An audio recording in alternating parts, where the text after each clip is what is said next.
Hello students, स्वागत है आपका एक बार फिर से। आज हम पढ़ने जा रहे हैं डिफरेंशियबिलिटी। तो डिफरेंशियबिलिटी हम लोग क्लास 11 में डेरिवेटिव्स पढ़ चुके थे, तो उसी से आगे हम लोग यहाँ पर पढ़ने जा रहे हैं डिफरेंशियबिलिटी। तो डिफरेंशियबिलिटी पढ़ने के लिए यहाँ पर जैसे आपका y कोई फंक्शन है आपका x का, यहाँ पर y आपका डिपेंड करता है x पर। अगर आपका x में कोई थोड़ा सा चेंज होता है डेल्टा x का, तो y में भी डेल्टा y का कोई थोड़ा सा चेंज होगा। तो 2 - 1 कर दीजिए, तो डेल्टा y आपका हो जाएगा F x plus delta x minus f x. पूरे को डेल्टा एक्स से डिवाइड कर दीजिए, ये नोट कर लीजिएगा। अब डेल्टा एक्स आपका क्या है, बहुत ही छोटा वैल्यू है, which is so small like at zero, यानी limit delta x tends to zero, delta y over delta x equals to limit delta x tends to zero f x plus delta x minus f x upon delta x. ये आपका, अब ये जो value है इसी को हम लोग बोलते हैं d y over d x या d d x of y. So we can write it d d x of y. और जो अभी हम लोग डेल्टा एक्स लिखे थे उसको हम लोगों ने रिप्लेस कर दिया एच से, तो हो गया h tends to zero f x plus h minus f x upon h. ये आपका हो गया डेरिवेटिव का फॉर्मूला। इसको हम लोग फर्स्ट प्रिंसिपल बोलते थे या डेफिनेशन ऑफ डेरिवेटिव बोलते थे। तो इसी को अगर किसी पॉइंट पर हम लोग बात करें, जैसे ये यहाँ पर है, suppose f a real function and c is a point in its domain, the derivative of at c is defined by this. तो उसका जो डेरिवेटिव होगा पॉइंट सी पर वो क्या होगा, limit h tends to zero f c plus h minus f c upon h. उसका क्या होगा, आपका डेरिवेटिव होगा। अब डेरिवेटिव को हम लोग किससे नोट करते हैं, एफ डैश सी से, या इसको d d x of f x at the point c. अब हम लोग केवल एफ डैश एक्स लिखें तो वही होगा आपका एफ डैश एक्स। अभी आप लोगों को मैंने सॉल्व करके बताया था। D d x of y भी बोल सकते हैं, इसको d d x of y भी बोल देते हैं कभी कभी। तो एफ डैश एक्स आपका हो गया limit h tends to zero f x plus h minus f x upon h. इसको हम लोग the derivative of f denoted by f dash x और d d x of f x और d y over d x और y dash, ये सारे के सारे इसी के नाम है। और ये जो प्रोसेस होती है इसको बोलते हैं differentiation. So differentiate f x with respect to x, इसका मतलब होता है आपको एफ डैश एक्स फाइंड करना है। अब इसके कुछ फॉर्मूले हैं एलजेब्रा के डेरिवेटिव्स, एलजेब्रा ऑफ डेरिवेटिव्स। अगर दो कोई फंक्शन है u और v, अगर दोनों सम दे रखा है u plus v whole dash या u minus v whole dash equal to u dash plus v dash और u dash minus v dash. अगर प्लस है तो प्लस आएगा, माइनस है तो माइनस आएगा। लेबनिज थ्योरम आपका जो है, लेबनिज थ्योरम है आपका u v whole dash equal to u dash v plus u v dash. इसको हम लोग लेबनिज रूल या प्रोडक्ट रूल भी बोलते हैं। अब आपका u बाई वी डैश ये कोसेंट रूल है। जब आपका f x by g x भी बोल सकते हैं इसको, या u और v कोई भी तो फंक्शन है, तो इसका जो फॉर्मूला है वो है u dash v minus u v dash upon v square. यहाँ पर आपका v जीरो नहीं होना चाहिए, इसको हम लोग कोसेंट रूल बोलते हैं। अब कुछ डेरिवेटिव्स के आपके यहाँ पर डिफरेंशिएशन दे रखे हैं, जैसे x to the power n का डिफरेंशिएशन क्या होता है, n x to the power n minus one. Sine x का डिफरेंशिएशन क्या होता है, cos x। cos x का डिफरेंशिएशन क्या होता है, माइनस साइन x। 10x का डिफरेंशिएशन क्या होता है, sec स्क्वायर x।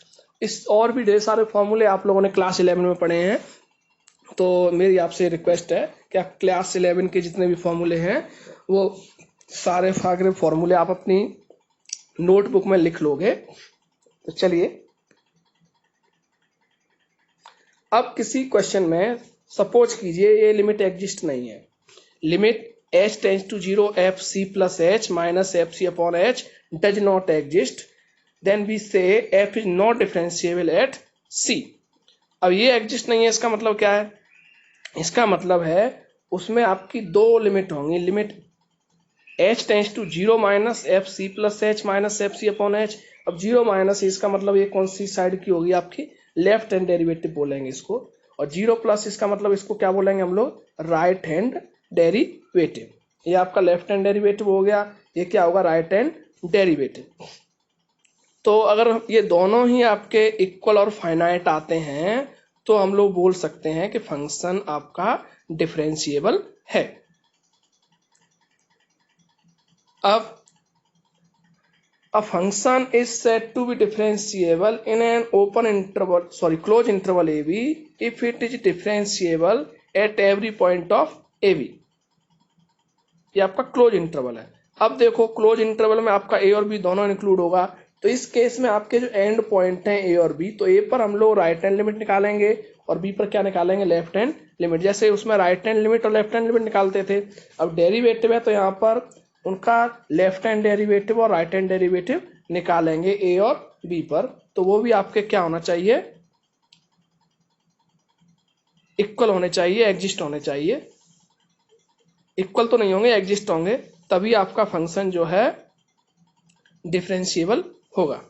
अब कोई फंक्शन ओपन इंटरवल में है तो ओपन इंटरवल में उसके एंड पॉइंट्स पर निकालने की जरूरत नहीं है, क्योंकि ओपन में आपके एंड पॉइंट्स इंक्लूड नहीं होते हैं, तो वो फंक्शन आपका क्या माना जाएगा, differentiable if it is differentiable at every point of a b. तो आई थिंक, मुझे लगता है आप लोगों को ये क्लियर हुआ होगा। Theorem number 3, a function f is differentiable at a point c then it is also continuous at that point। अगर कोई फंक्शन किसी भी पॉइंट पर डिफरेंशिएबल है तो उस पॉइंट पर वो कंटिन्यूस भी होगा। अगर डिफरेंशिएबल है, since f is differentiable at c, अब यहाँ पर देखो आपको जो दे रखा है limit x tends to c f x minus f c upon x minus c. अब ये जो हमारा है x माइनस सी को हम लोगों ने थोड़ी देर के लिए, ये जो है आपका अभी जो डेरिवेटिव का फॉर्मूला बताया था वही है, x माइनस सी को हम लोगों ने थोड़ी देर के लिए क्या लेट कर लिया, h लेट कर लिया इसको। अब x माइनस सी को अगर h लेट करेंगे तो x tends to c, x किसकी ओर टेंड्स कर रहा है, c की ओर। If x tends to c it means ये आपका होगा c माइनस सी, यानी h टेंड्स करेगा किसकी ओर, 0 की ओर टेंड्स करेगा, तो 0 की ओर टेंड्स करेगा। फिर हम ये सारी वैल्यू इसमें लिख दें, यहाँ पर रख दें, तो लिमिट h टेंड्स टू 0, अब एफ एक्स का वैल्यू रखेंगे तो हम लोग ये क्या हो जाएगा, c plus h minus f c आपका है ही, और divided by x minus c के प्लेस पर क्या रखेंगे, h। तो ये वही फॉर्मूला हो गया, अभी थोड़ी देर पहले आप लोगों को बताया था, ये वाला डेरिवेटिव वाला फॉर्मूला। तो ये वही फॉर्मूला है, इसको दूसरे फॉर्म में यहाँ पर लिख दिया गया है। अब इसको देखते हैं हम लोग, इसी फॉर्म में करके सॉल्व करके देख लेते हैं। ये आपको क्लियर हो गया होगा कि ये वही फॉर्मूला है, but for x is not equal to c. अब थोड़ी देर के लिए ये मान के चलिए कि f x minus f c और f x minus f c दोनों कैसे होंगे, इक्वल होंगे। अब इसमें x माइनस सी से डिनोमिनेटर और न्यूमरेटर को क्या कर दिया है, मल्टीप्लाई कर दिया। मल्टीप्लाई करने के बाद इसमें लिमिट अप्लाई कर दी x टेंड्स टू c, दोनों साइड में limit x tends to c दोनों साइड में अप्लाई कर दिया। तो अप्लाई करने के बाद इस वाली लिमिट को ब्रेक कर दिया यहाँ से, तो ये आपका लिमिट आपकी डिफरेंस में लिखी रखी है, तो दोनों फंक्शन हम लोगों ने अलग अलग कर दिए, एफ एक्स अलग कर दिया, एफ सी अलग कर दिया, और इसको जो अलग किया ये यहाँ पर लिखा, और x माइनस सी भी आपका इसकी लिमिट भी अलग कर दी। ये जो है f x minus f c upon x minus c, ये किसका वैल्यू है, एफ डैश सी का। तो इसके प्लेस पर हम लोगों ने क्या रख दिया, एफ डैश सी। यहाँ पर इसको लिमिट पर वैल्यूएट किया तो एक्स की जगह पर सी रखोगे तो सी माइनस सी, ये क्या हो गया, जीरो हो गया। तो आपकी ये वैल्यू टोटल किसके इक्वल हो गई, जीरो के इक्वल हो गई। यहाँ पर जब इसको एक्स को वैल्यूएट करोगे सी पर, फंक्शन को सी पर, तो इसमें तो कहीं एक्स है नहीं, तो एफ सी आ जाएगा।